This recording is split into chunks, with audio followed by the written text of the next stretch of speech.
السلام علیکم ناظرین، میں ہوں آپ کا میزبان اکرام اللہ جویا اور میں اس وقت موجود ہوں پارلیمنٹ ہاؤس میں. اور پارلیمنٹ ہاؤس میں شیر افضل مروت صاحب جو ہیں انہوں نے آج فلور آف دا ہاؤس جو ہے وہ آج خطاب بھی کیا ہے اس حوالے سے. اور اس کے بعد جو ہے وہ پارلیمنٹ کے اجلاس کے بعد ختم ہونے کے بعد جو ہے انہوں نے میڈیا سے گفتگو کی ہے. آج دل کی بھڑاس نکالی ہے کہ انہیں کیوں نہیں جو ہے وہ پاکستان تحریک انصاف کی لیڈرشپ جو ہے وہ احتجاج وغیرہ کی قیادت کرنے دے رہی ہے, اور کیا مسائل جو ہیں وہ پاکستان تحریک انصاف کی پارٹی کے درمیان جو ہے وہ اس وقت چل رہے ہیں, اور کیا اختلافات شیر افضل مروت کے حوالے سے ہیں, اور وہ کیوں اتنے جو ہے وہ دور دور ہیں پارٹی کے حوالے سے, انہیں کیوں سائیڈ لائن کیا جا رہا ہے, اور کون ان کو سائیڈ لائن پہ کر رہا ہے. اور اس حوالے سے جو تفصیلات ہیں وہ شیر افضل مروت نے آج بڑے دنوں بعد جو ہے وہ دوبارہ سے اپنے دل کے جو احوال ہے وہ سامنے رکھا ہے, اور اس حوالے سے جو تفصیلات ہیں وہ آئیے چلتے ہیں اور شیر افضل مروت کی زبانی ہی سنتے ہیں.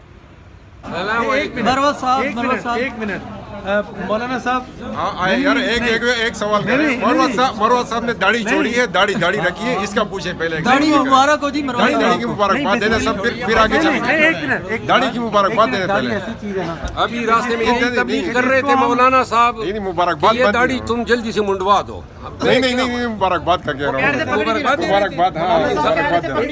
اچھا, ایک سوال آپ سے کرنا ہے, یہ بتائیے گا کہ آپ کی کمیٹی نے فیصلہ کیا ہے کہ سیاسی کمیٹی کی وجہ سے ہم خصوصی پارلیمانی کمیٹی میں نہیں جا رہے, تو کیا سمجھتے ہیں؟ دیکھیے, انفرادی فیصلے, میری اپنی اگر رائے ہوتی تو شاید میں پریفر کرتا کہ جاتے, لیکن پولیٹیکل کمیٹی خان نے بنائی اس لیے تاکہ کلیکٹیو وزڈم اس میں آئے. تو پولیٹیکل کمیٹی نے اگر یہ فیصلہ کیا ہے تو ایک سپریم باڈی ہے اور اس کا بائنڈنگ افیکٹ ہے, تو لہٰذا مجبوراً جو ہے چاہنے کے باوجود بھی اگر گور علی صاحب نے, بیرسٹر گور صاحب نے یہ فیصلہ کیا تھا, تو میرا خیال ہے اس میں اس کی پیچھے جو منطق ہے نا وہ یہ ہے کہ P T I in amendments کو چیلنج کر رہی ہے 3-4 گراؤنڈ پہ. سینٹ پوری نہیں تھی, نمبر 2 ہماری ریزرو سیٹوں کے ساتھ این اے پوری نہیں تھی, نمبر 3 فارم 47 پہ جیلی ایم این ایز بیٹھے ہوئے ہیں, نمبر 4 ہمارے ایم این ایز کو اغوا کر کے اور پیسے دے کے لایا گیا, اور نمبر 5 کہ اس سے عدلیہ کی آزادی شروع ہوئی.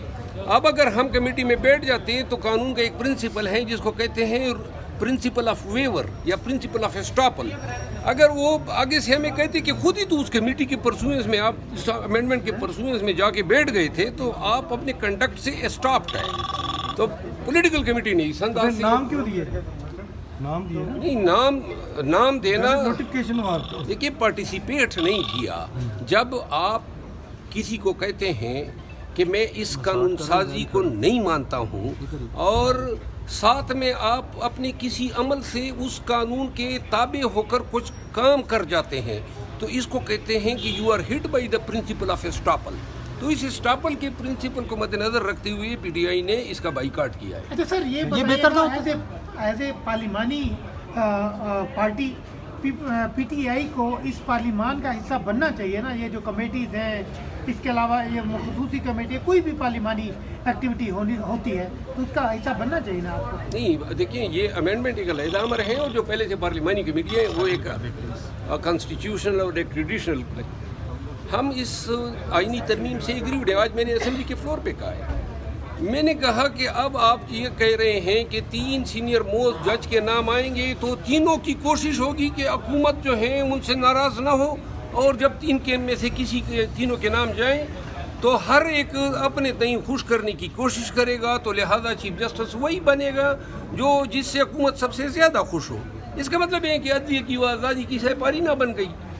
تو لہٰذا اس امینڈمنٹ کا سب سے مولک پہلو یہ ہے, جب عدلیہ آزاد نہیں ہوگی, جب عدلیہ ڈیپینڈنٹ ہوگی ایگزیکٹو پہ, جب عدلیہ کے جج صاحبان یہ سوچ کے اپنے افعال اور اپنے فیصلے کریں گے کہ کہیں ہمارے کسی فیصلے سے حکومت وقت ناراض نہ ہو, تو لہٰذا اور سپریم کورٹ کو چلانے والے کون ہیں؟ وہی 3 جج ہیں نا جو سینئر موسٹ ہوتے ہیں, جو بینچز کی کنسٹیٹیوشن کرتے ہیں, اور انہی کو آپ نے تابع بنا دیا ہے.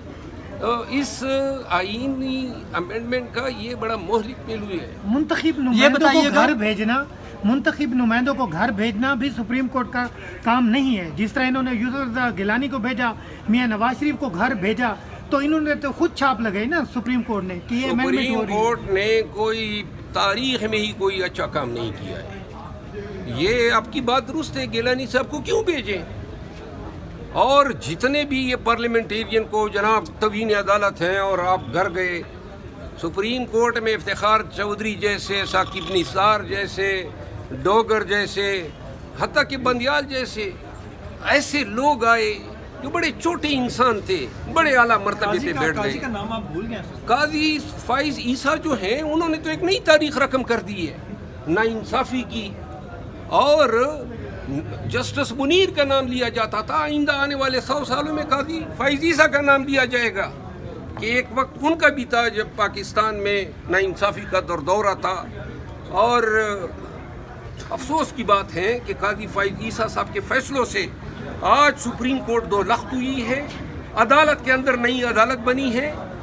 آج قاضی فائز عیسیٰ صاحب اگر یہ فیصلہ نہ کرتے کہ جی گمراہ یا بکے گئے ایم این اے کا یا سینیٹر کا ووٹ کاؤنٹ نہیں ہوگا، اور انہوں نے ریویو 2 دنوں میں منظور کر کی جس کے نتیجے میں ہمارے ایم این اے اغوا ہوئے، لوگوں کو اربوں روپے دیے گئے. ضمیر شیر افضل صاحب یہ بتائیے، نہیں لگتا کہ تحریک انصاف کے فیصلوں سے جلسے جلوس دیگر جو فیصلے ہیں اس میں ہمیں قیادت کا فقدان نظر آتا ہے کہ پاکستان تحریک انصاف کی جو پہلے قیادت تھی درست کہہ رہی ہیں آپ، میں سمجھتا ہوں، بالکل درست کہہ رہی ہیں. اور میں نے آج اس پہ کہا بھی ہے، میں نے کہا ہے، میں نے 73 سے 11 اپریل سے لے کر آج تک پریکٹیکلی میں سائیڈ لائن ہوں. پہلے 9 مئی سے لے کر 11 اپریل تک تمام احتجاج میں نے لیڈ کیا ہے، اور ہر جلسے جلوس کنونشن میں تھا، ہر ڈس ڈس کے سامنے تھا، ریلیز تھی. 11 اپریل سے لے کر آج تک مجھے انوائٹ نہیں کیا جاتا ہے. میں نے کہا احتجاج کی ذمہ داری مجھے دو، اور اگر مجھے نہیں دی جاتی ہے تو میں شاید 3-4 ماہ کے لیے پھر بیرون ملک چلا جاؤں گا. میں ایسے احتجاج ملے گی آپ کو ذمہ داری نہیں اگر دیتے ہیں کیوں مستفید نہیں ہوتے ہیں؟ کون سی میری کمپلشن ہے؟ نہ میرے کاروبار ہے، نہ میرے پلازے ہیں کہ یہ گرا دیں. فیملی کو بیرون ملک منتقل کیا ہوا ہے، اکیلا جو ہے پھر رہا ہوں. تو وہ ہم کہتے ہیں نا غم غلام نبی کریں. یہ ملاقاتوں پہ پابندی بھی جب خان پہ ہوا کرتی تھی تو میں نے ہی ختم کی تھی ماضی میں، پنجاب حکومت نے لگائی تھی. اس وقت خان کے کیسز پہ کیا کرتا تھا، تو لہٰذا جو کام میں کیا کرتا تھا شاید اگر مجھے آن بورڈ لیتے ابھی بھی تو اپنی خدمات میری اویلیبل ہیں پارٹی کے لیے. شیر افضل صاحب یہ بتائیں، امین گنڈاپور جو کہ احتجاج کر رہے ہیں لیکن دونوں کامیاب نہ ہوئے، کہ علی امین خان کی احتجاج کے حوالے سے میرا اختلاف یہ ہے کہ علی امین خان نے صوبے کو چلانا ہے، وہ ایک چیف ایگزیکٹو ہیں، چیف منسٹر ہیں، کیوں آپ احتجاج کی ذمہ داری اس کو دے رہے ہیں؟ ہم جیسے لوگ موجود ہیں نا میدان میں احتجاج کرنے کے لیے، مار کھانے کے لیے. وہ جب احتجاج کرتا ہے الزام اس پہ لگتا ہے اس کی حکومت پہ کہ وسائل استعمال کیے، صوبہ مرکز پہ چڑھ دوڑا، یہ ہو گیا وہ ہو گیا. علی امین کا فیصلہ کس کا تھا؟ کیا سمجھتے ہیں کہ یہ بھی پریشر میں لیا گیا فیصلہ ہے کہ آپ کو سائڈ پہ کرنا؟ کہ وہ اس پہ میں آلریڈی اب میری بڑی مطلب ہے کہ ایک یہاں تک کہ تو آ گئی نوبت کی جی اس کو پارٹی سے نکال دو. تو لہٰذا ان تمام چیزوں سے گزرنے کے بعد میں کم از کم یہ کمٹمنٹ کر چکا ہوں کسی کا نام نہیں لوں گا. لیکن ایک بات ہے، میرے شیر افضل کا کیا نقصان ہوا ہے؟ نقصان تو پارٹی کا ہو رہا ہے نا. شبلی فراز تو نہیں تھا، نقصان تو پارٹی کا ہو رہا ہے نا. آج بھی آپ پاکستانی عوام کو میرا نام بتا دیں، میرے ساتھ لاکھوں لوگ نکلتے ہیں اور ڈیمانڈ بھی کر رہے ہیں. تو کیا چیز مائل ہے؟ خان نے میرے ساتھ وعدہ کیا کہ احتجاج کمیٹی بناتے ہیں، لیکن اس نے کہا کہ پارٹی والے کہتے ہیں کیا تم کریڈٹ لے جاتے ہو. بھائی کریڈٹ ہر ایک لے جائے، جو مار کہے گا اس کو کریڈٹ ملے گا. لیکن جب کریڈٹ مجھے ملا تھا 9 مئی کے بعد، اس وقت تو کوئی تھا ہی نہیں کریڈٹ لینے کے لیے. تو لہٰذا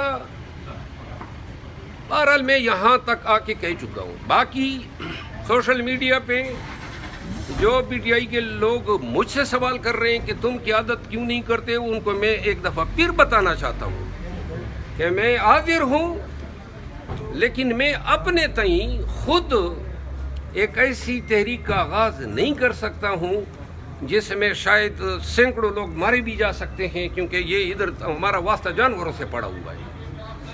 تو عوام اب کس کی طرف دیکھے؟ تحریک انصاف میں کس کی طرف عوام دیکھے جب بیچ پر آ کر مار کھاتی ہے؟ ورکر کی ذمہ داری ہے کہ قیادت کو صحیح فیصلہ کرنے پہ مجبور کریں. That's all. خدا حافظ.